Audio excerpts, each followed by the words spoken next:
Hello everyone, Daniel Kerr here. Today we're going to be working in the Korg ESX, and in the last video I used the Korg ES2 and we worked on some Psychill, and I think we're going to go that route again. This time it starts off kind of, as you'll hear, kind of starts off in the maybe dub or dub techno arena and then kind of moves into Psychill after that.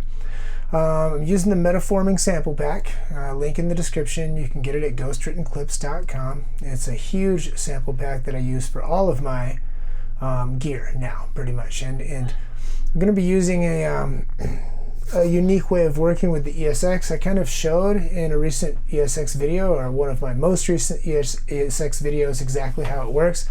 We're going to be going in using the eSamp.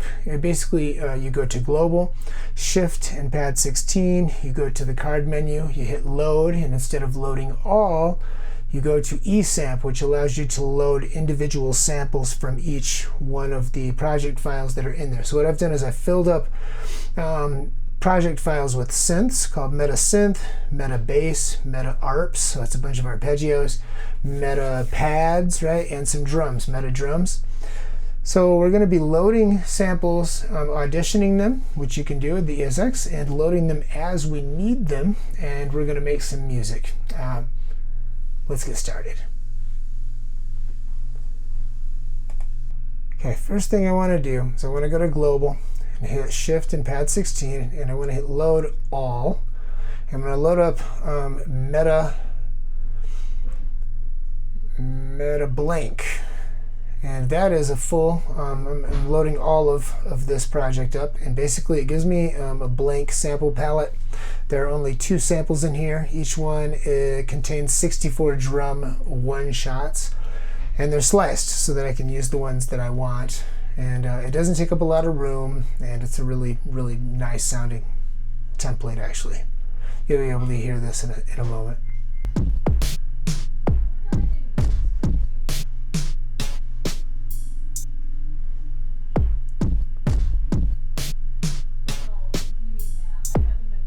Okay, each one of these 9 drum pads here in the beginning, they all have the full 64 they all have the full sample on each one of them. So I'm changing each one of these to slice number 1 to stop them from firing off all 64 hits every single time one of them is touched. Okay, now I'm going to start going through the slices to choose the ones that I want, and I'm going to lay down a quick beat. The first 2 pads, I usually put kick drums. Pad 3 and 4 are snares, right? Right now I'm setting the tempo to 111, okay? And it's all in one. I'm going to write it real quick, and I'm just going to throw down a quick beat. First 2 are kicks. Second 2, 3, and 4 are snares. 5 I usually leave blank for miscellaneous sample. 6A is closed hi-hat, 6B is open hi-hat, and 7A and 7B are usually percussive elements as well.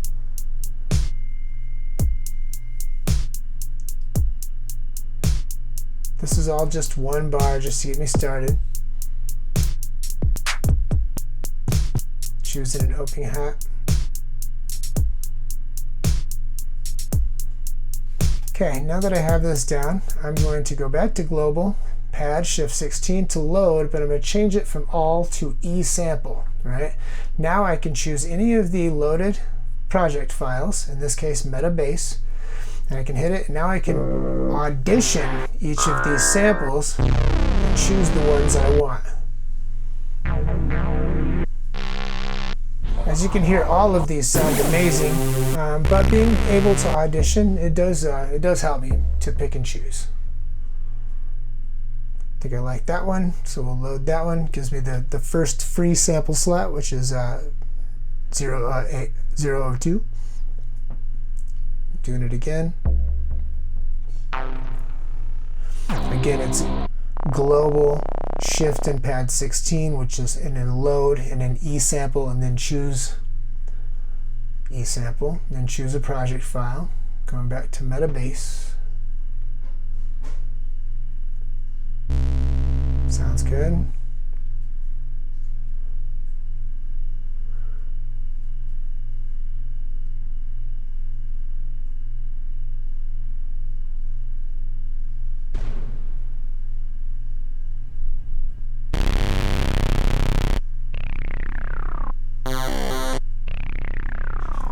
Good. As you can hear, some of these are louder than others. So once they're inside, I have to go sometimes into the sample edit menu and use things like normalize or you know, add 12 decibels to regulate and balance out the levels. E sample, meta bass.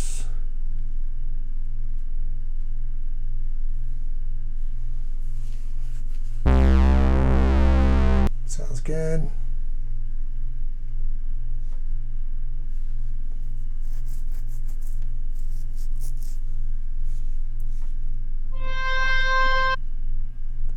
These are pads from the Meta pads. Love that one. That's a pad from the Korg Wave Station, classic Wave Station, which is one of my favorite synths of all time. Looks like here I'm going to load up some arpeggios. All of these arpeggios and all of the clips in the entire sample pack, right? They're all in C or C minor, and they're all generally recorded at a variation or at exactly at 132 BPMs. So since this project is, and I'm listening, auditioning more, just loading a few up. Since this project is at 111 BPMs in a G minor, it's going to take a little finagling to get these to work. We'll demonstrate that a little bit later.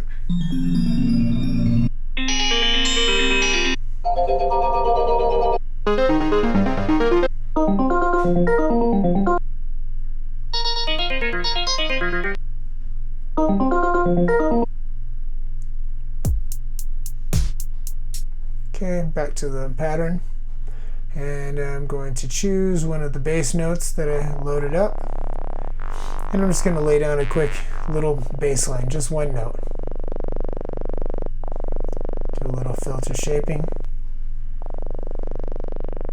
I'm also going to change the envelope from note on mode, which is a gated mode, to give it a little tail, a release.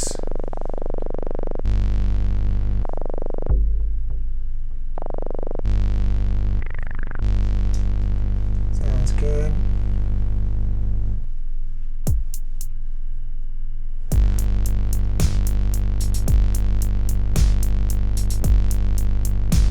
Oh, tired.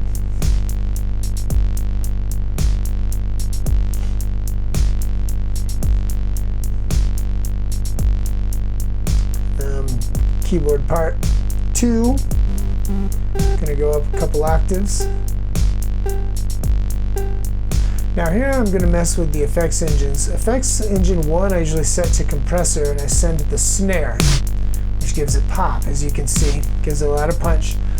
Effects engine 2 I usually set to chorus and flange, and sometimes I use that to send bass to. And then effects engine 3 I usually send to BPM sync delay, which it kind of is that by default anyway. There we go, to chorus and flange, and now to BPM sync delay.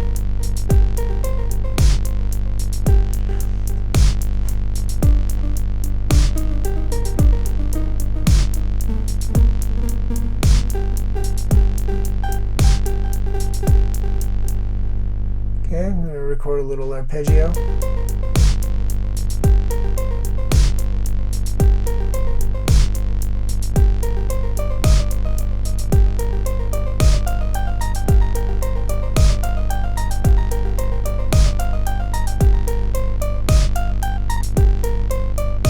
Decided to change effects 3 to reverb. The reverb on the Korg ESX is pretty bad, but I do use it sometimes.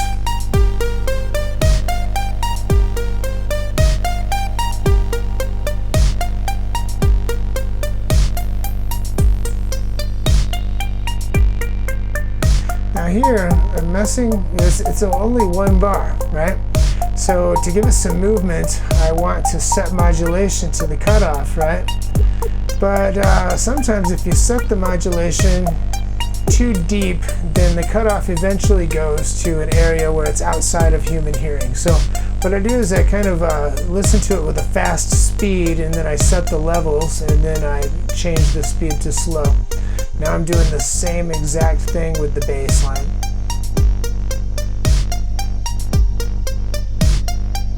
You can hear how low it goes. Now I turn the speed down.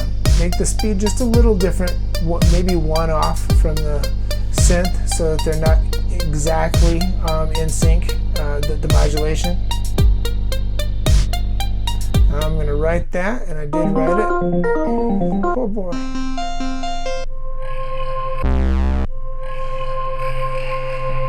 There's our pad. And on number 5, I'm going to put that pad in there. The thing is that it needs to be more than 1 bar if that's going to sound good. So at this point, I write it, and then I go over to the main menu, and I change the length, the pattern menu, and I change the length from 1 to 8, and then write again. So now it's an 8-bar loop. It just repeats that first bar. Now I have to adjust the pitch. Plus 24 is what takes a C note to a higher G. Hear that?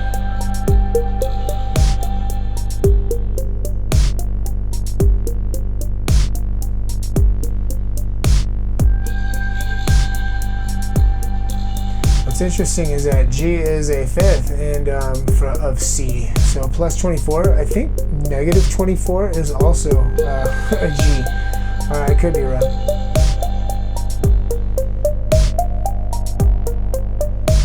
And I just wrote this. I just wrote this pattern to number 2. Now I'm messing with different some of the basses that I loaded up. Scrolling through them.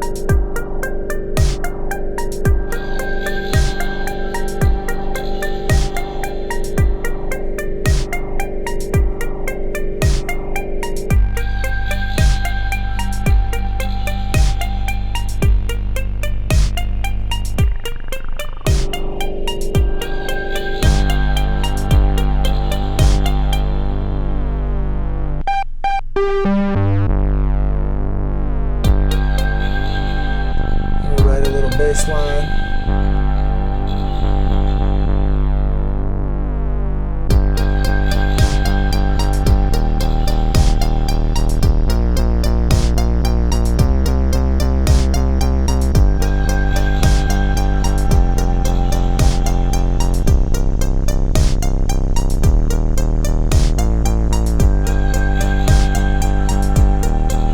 I'm going to adjust the filter a little, set the level.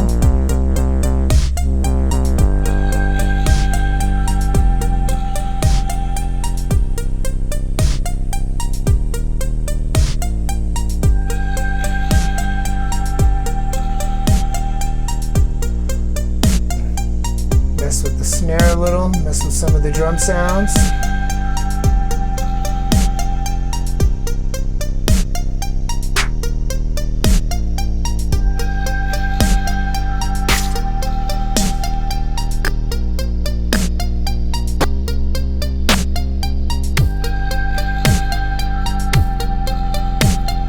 Get rid of some of these kicks.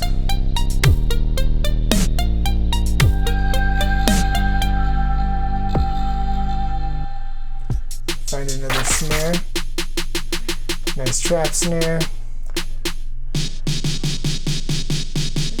Techno snare. Send it to the compressor.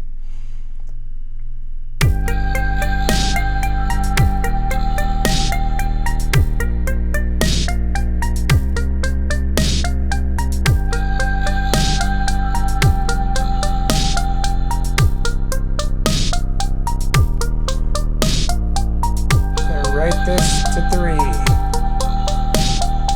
Now I'm going to mess with it a little bit and transition it over.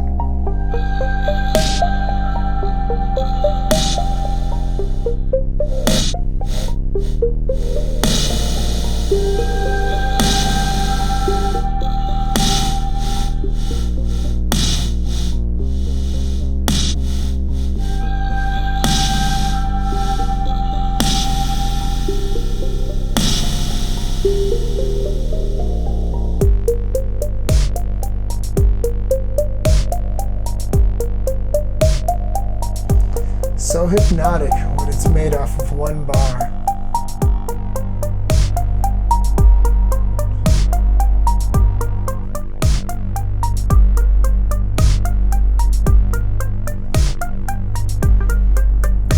Now I'm building a new sequence out of pattern 1.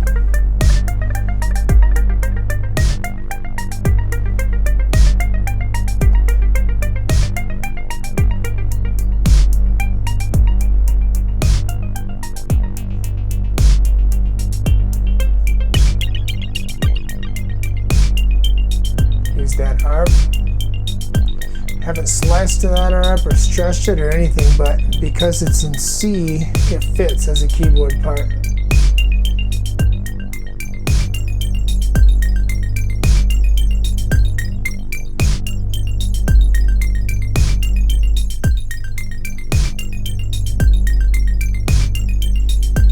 And then I write that. I should have written it to 4, but I wrote it to 5.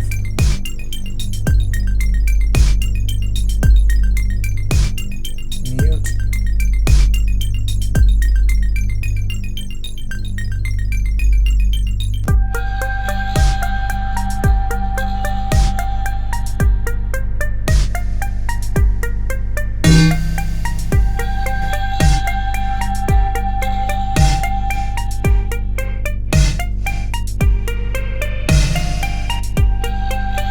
Now here what I did is I mangled this pattern, but it doesn't matter what you do to any pattern. If you hit shift and pattern at the same time, it takes it back to its saved state.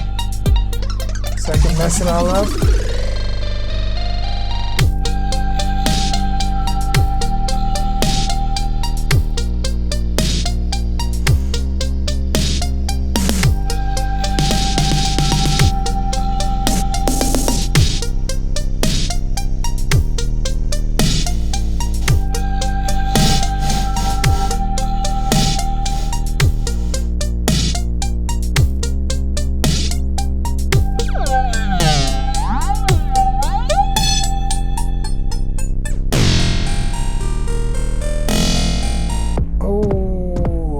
That's why I should have put it on 4, but I put it on 5. So here I just write it back to 4, and then I mess up 5 and save to 5, right over 5.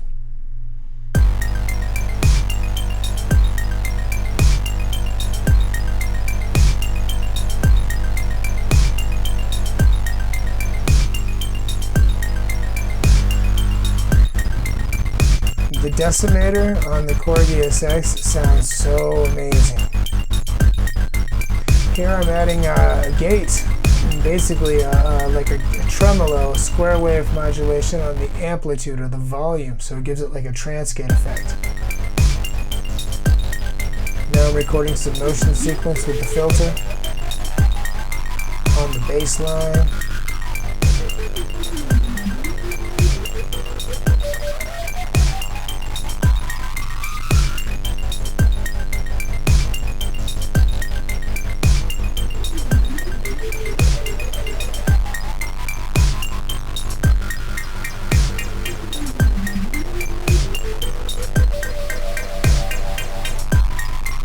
Now I'm adding some motion effects in the send to the reverb, or to the delay rather.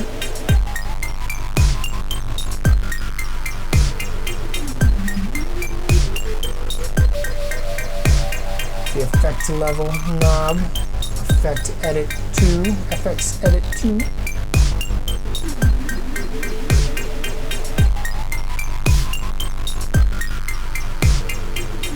To save this.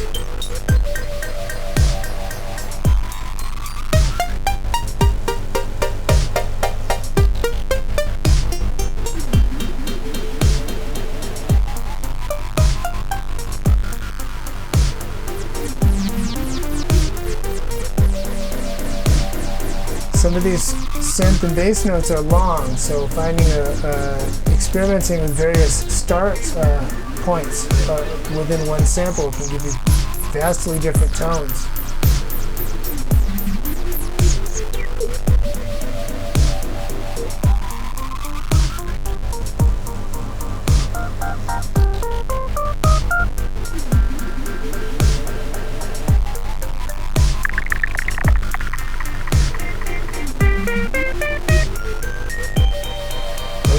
pad, and that sounds good. So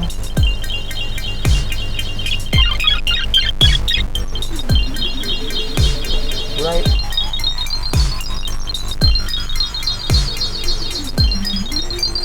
Scrolling back to an earlier pattern.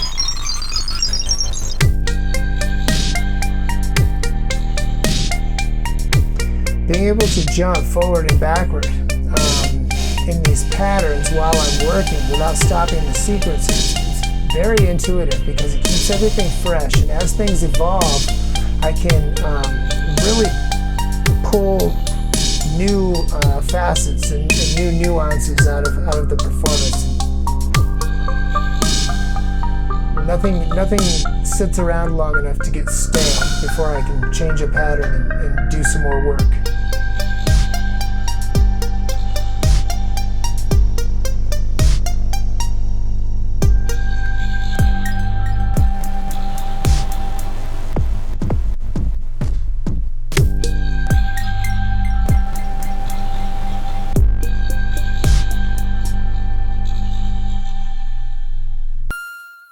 Hello everyone, if you like what you're hearing in this instructional video, then consider buying the pack. The link is in the description. Go to ghostwrittenclips.com. It basically has over 5 gigabytes of material, including clips, thousands, literally thousands of one-shot synths and basses and drums and effects. It's got ARPs, it's got stems for different movements and tracks, it's got project files for Korg ES2, Korg ESX, Novation Circuit, Akai Force, and of course all of this material can be used in any DAW or sampler. Also, in case you guys didn't know, I'm retiring all the packs that are on there now, and I'm moving into a new paradigm. So if there's anything on the site that you want to have, now's the time to get it. Anyway, let's get back into it.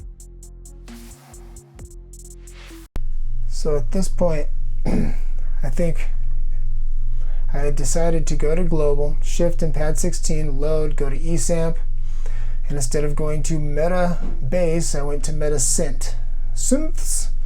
And this thing is all full of synths, and they're all in a higher register, which means that as basses, they're even longer notes.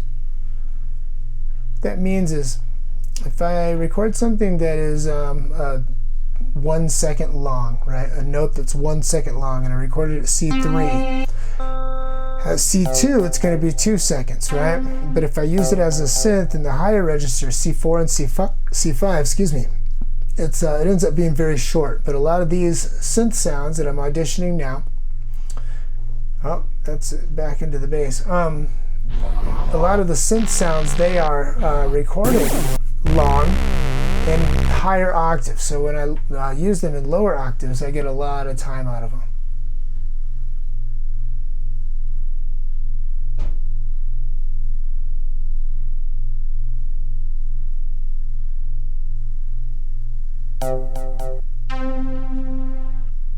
Like that one. In the Metaforming sample pack, this is all part of a inside the Metaforming sample pack. This is all inside of a folder called Synthwave Collection, which has literally hundreds and hundreds of one-shot synths in there, just in that one folder inside of that huge collection. And they all sound amazing. Some chord action, E-sample, meta synth.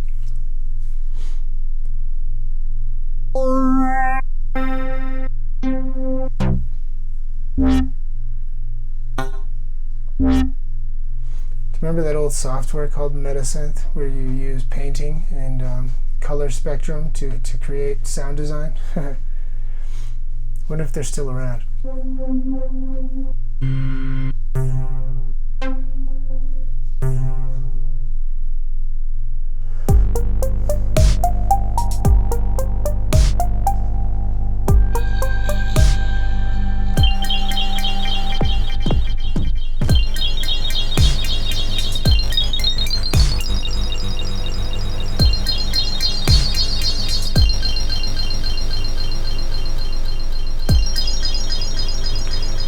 So what I decided to do at this point is copy everything to part 6 And what I did just now is I used Shift and Pad 6, which is clear part, and I selected all of them and cleared all of the note information on every track.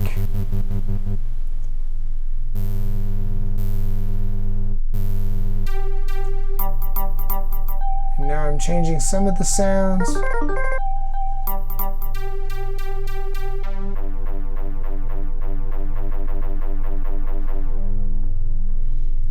Basically what I decided to do was write from scratch using the same key and in the same tempo, and even using some of the same sounds to create new movements. What that usually does is that gives kind of a fresh start within a writing process. When I try to blend it with the earlier patterns and sequences, it usually blends very, very well. And if it doesn't, then it's easily fixed, right? So this is a good way for me to get fresh ideas. I'm about to record just like a chug-a-lug bass line.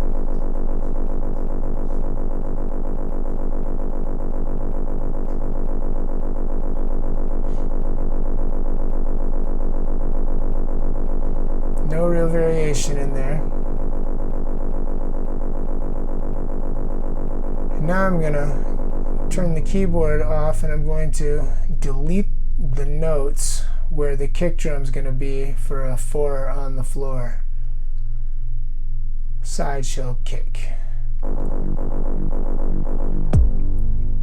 Now I go back to bar 1, put my kick in, and then I use Shift and Pad 2, which is move data, change it to repeat, and I select 1 bar, and now it repeats that all the way across the 8 bars. It's really, really an effective way.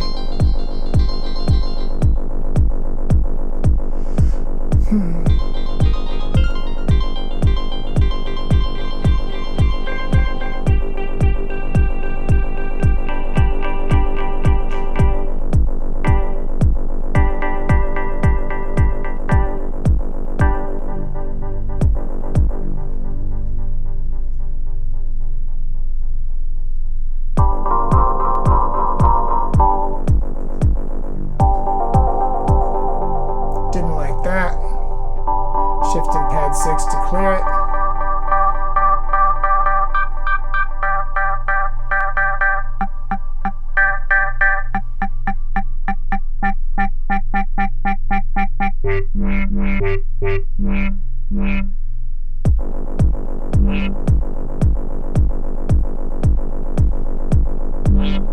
Okay, and now I'm about to do the same technique. Shift and Pad 2 and move data, change it to repeat.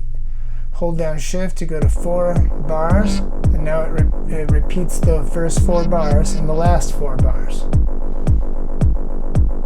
Look in the menu. Look in the manual to figure out how to do that. I do it really fast here. Get more details. Read your manual cover to cover.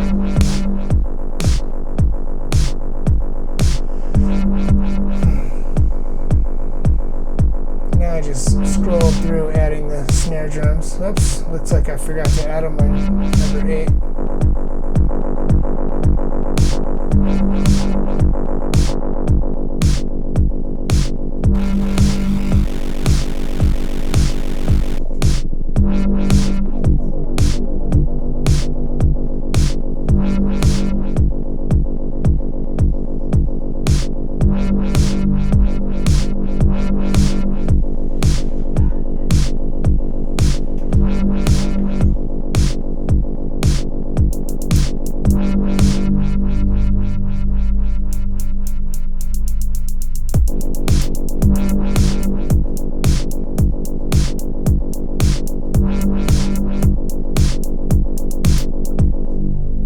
Again,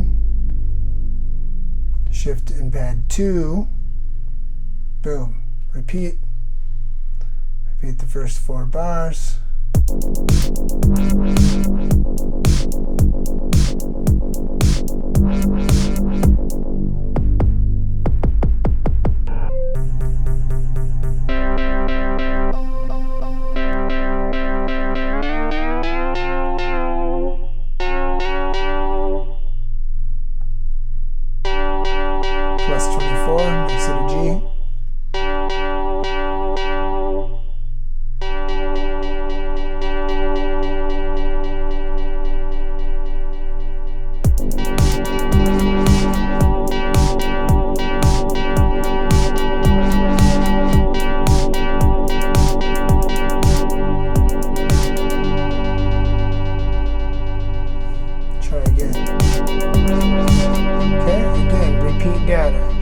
in pad 2, watch.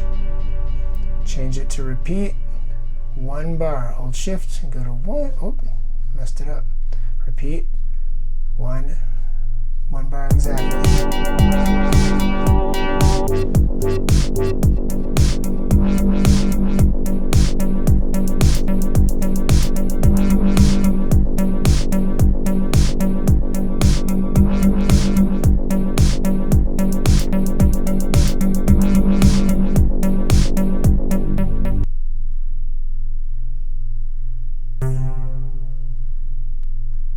Normalize, make it a little louder.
All right, at this point, I'm just going to let the rest of this writing session play out. Again, link in the description if you want to grab the pack. But yeah, this is a really, really fun way of working, and I just wanted to give you guys a little insight about the way I put things together. With the Korg ESX, my method for writing with this machine has evolved so much in the past 20 years that it's ridiculous. I am a very early adopter of the Korg ESX, as most of you know. Anybody who follows my channel at all knows that it's my favorite machine of all time. It's just insane. But anyway, yeah, I love you guys. I'm going to be uploading some Akai Forest and some Novation Circuit videos up right around the same time you see this one. So yeah, I'm really, really excited for the coming winter, and I think everything's going to be amazing. So be blessed.